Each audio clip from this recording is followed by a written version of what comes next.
काय कसं झालं प्रवास तुझा? बाबांनी विचारले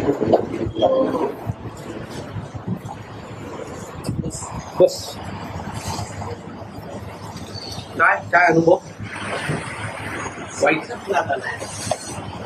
पहिलं तर आम्हाला सांगितलं होतं ऑफलाईन एक्झाम होणार इथली. मग आम्ही गेलो तिकडे. ऑफलाईन एक्झामसाठी ते म्हणाले पास करायची गॅरंटी आम्ही देतो. त्या दिवशी एक्झाम झाली, त्या दिवशी आमचं म्हणजे पूर्ण रशियनमध्ये होतं. बायोचा पेपर रशियनमध्ये होता, रशियन आम्हाला रशियन येतं. तरी आम्ही एक्झाम गेली तर ते म्हणाले पास करायची गॅरंटी आम्ही. तरी पण ते म्हणतात आम्ही काय पास झालो नाही, रिझल्ट आला आम्हाला म्हणाले पण पास नाही. मग ते म्हणाले की फेब्रुवारीमध्ये बॅच परत करू, दुसरी बॅच पुढे, तेव्हा आम्ही तुमचं ऍडमिशन करणार म्हणून आम्ही थांबलो. तेव्हा पण त्याला माहिती होतं की फेब्रुवारीमध्ये पण बॅच नाही होणार, ऍडमिशन होणार नाहीये. मग थांबण्यात अर्थ नाही, पण तरी पैसा पाहिजे तर म्हणून थांबलो. फेबमध्ये पण थांबलो आम्ही आणि फेबमध्ये ऍडमिशन नाही झालं. तो पण किती तिथेच होती आणि किती महिने तिथेच काढलीस? 4-5 महिने काढले. काय करायची पुढे? काही नाही, आम्हाला सांगितलं की रशियन लँग्वेज शिका तोपर्यंत. आणि खर्च खाण्यापिण्याचा आम्ही काय नाही. राहायचा म्हणजे हॉस्टेलची फीज आम्ही भरलं होतं, मेस पण लावलं होतं आणि जाताना रुबल दिलेले आणि डॉलर पण दिले. ते पण त्यांनी घेतले. त्यांनी तुमच्याकडनं घेतले? हो, त्यांनी का घेतले? ते म्हणते आम्हाला तिथं भरायचे आहे. ते पण मी घेऊन गेलीस? तरी 2 लाखाचे रुपये दिलेले आणि 1200 का डॉलर दिलेले ते जवळजवळ 6.25 लाख. आणि 11,90 त्याला फी दिलेली. परत त्यांनी ट्युशन फी सर्व घेतली. 11,90,000. हा, ट्युशन फी किती दिली? ते त्याच्यातच त्यांनी घेतले आणि रुबल घेतलेले सर्व. जवळजवळ 3.25 लाख रुपये ते घेतले. 14 लाख 15 लाखाच्या आसपास सगळे घेतले. किती पैसे परत केले? 1 रुपये. आणि पहिली तुझ्याबरोबर किती जण होते? तुझ्याबरोबर 20 जण होती. 20च्या 20 आले सगळे? आता सगळे सगळ्यांना आणले. आणि पहिले पहिले तुझ्याबरोबरच आले सगळे जण? नाही, सगळे पाठी पुढे जसं तिकीट जमलं तसं. त्या आपण फोन केल्याच्या नंतर तिकीटची प्रोसेस सुरू झाली. हा. काही नाही. म्हणजे माझ्या आधी जे गेले ते स्वतःचे पैसे नाही.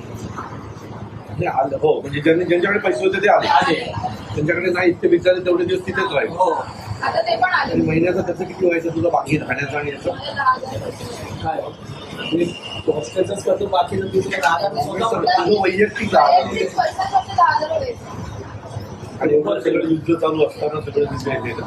आणि परत तो तिथं क्रूजला पाठवतोय. म्हणजे तिकडे थोडंसं जवळ आहे Border मध्ये. ऍडमिशन खुलणार आहे. ते म्हणते त्यांना नाही थांबलं तर सप्टेंबर त्यांना वाटतं 1 वर्ष व्हायला त्यांनी कोर्सला जावं. कोर्स सेम नाही मला असं वाटतं. ठीक आहे, तुझ्या पैशाचं काय लावून दे मला. तो परत घाबरले तर परत आपण पुढच्या ऍडमिशन करेल का नाही. सप्टेंबर तुला तर काय तो एकटा आहे का? डॉक्युमेंट त्याच्याकडे आहे. सगळं देईन तो.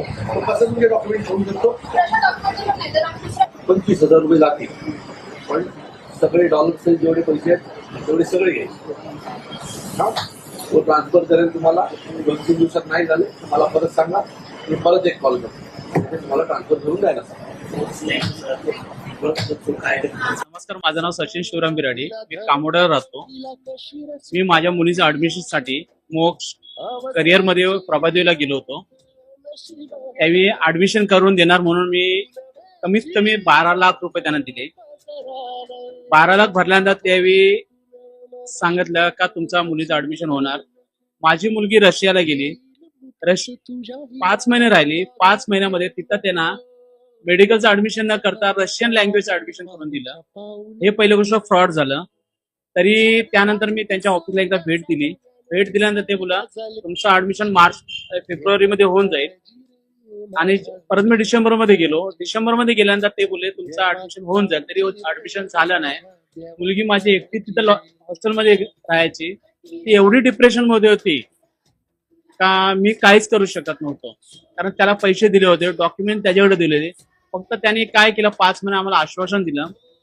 आणि ऍक्च्युली जी कन्फर्मेशन एक्झाम होती ती इंडियामधून होती. त्यांनी न करता पोरांना फसवून तिकडे नेलं आणि तिकडे एक्झाम झाली. तिकडे अभय म्हणून नावाचा एक माणूस आहे, तो त्यांचा कन्सल्टंट. तो काय करतो, पोरांना असाच काहीतरी बोलवतो आणि ऍक्च्युली तो आज सध्या वॉन्टेड आहे. वॉन्टेड नाही, त्याला मोक्षाला वॉन्टेड केलेलं आहे. कारण पोरांना अनलिगली घेऊन जातो आणि तिथं फसवतो. आणि जे माझ्या मुलीवर झालं त्या कोणावर होऊन मी जर दादांकडे आलो नसतो, माझी मुलगी परत आली असती याची मी स्वतः गॅरंटी देत नाही. कारण दादाने गेल्या 15 दिवसात मी आलो होतो त्यावेळी फोन केल्यानंतर त्यावेळी 2 ते 3 दिवसात तिकीट दिलं तिला आणि तिला आज भारतामध्ये आणलंय. आणल्यानंतर तो अजूनपर्यंत मला शाश्वती देत नाही की माझे पैसे देईल, माझ्या पोरीचा पुढचा फ्युचर काय. 1 वर्ष तर सोडा, आता ती जर परत नीट मध्ये फेल झाली तर मी काय जबाबदार काय करणार, कोणाला धरणार? कारण काहीच करू शकत नाही मी आता. कारण तिने गेल्या 2 वर्ष बेंगलोरला अभ्यास केला नीटचा, त्यानंतर ते एलिजिबल झाली, त्यामुळे तिला ऍडमिशन भेटलं रशियामध्ये. आता जर माझं फ्युचर काय हे मोक्षने सांगावं, एवढीच माझी इच्छा आहे. कारण आता ते पैसे देतील, कारण गेल्या हप्त्यात मी गेलो होतो ते बद्दल काय आम्ही ऍफिडेविट लिहून देतो. ऍफिडेविट लिहून देऊन तुम्ही जर राहिलात नाही मग इथे, मी कसं काय करू पोरीसाठी? माझं पोरीचं आयुष्य वाया गेलं आणि वर्ष वाया गेलंय. आज मी तिला एवढा तिथं रशियाला 5 महिने सर्व तिथून पैसे पाठवून देत होतो सर्व खर्चाला. तिथे गेल्यानंतर त्यावेळी कुठलीही तिला हेल्प केली नाही स्वतःहून. मला स्वतःहून दिलं सगळं सेम, सगळं जे पण तिथे बघत होतं ते मी स्वतः फेऱ्या मारल्यात बँक मध्ये, सगळं मी केलंय. जसं ते म्हणाले की सगळं भेटेल तुम्हाला, पण तसं काय नाही झालं. आणि मला दादाने तर आणलं तर ते खूप मोठं थँक्यू त्यांच्यासाठी. आणि ते I am so great, thank you. नवीन नवीन घडामोडी पाहण्यासाठी आजच आम्ही मुंबईकर 24 तासला लाईक करा, सबस्क्राईब करा आणि अपडेट रहा.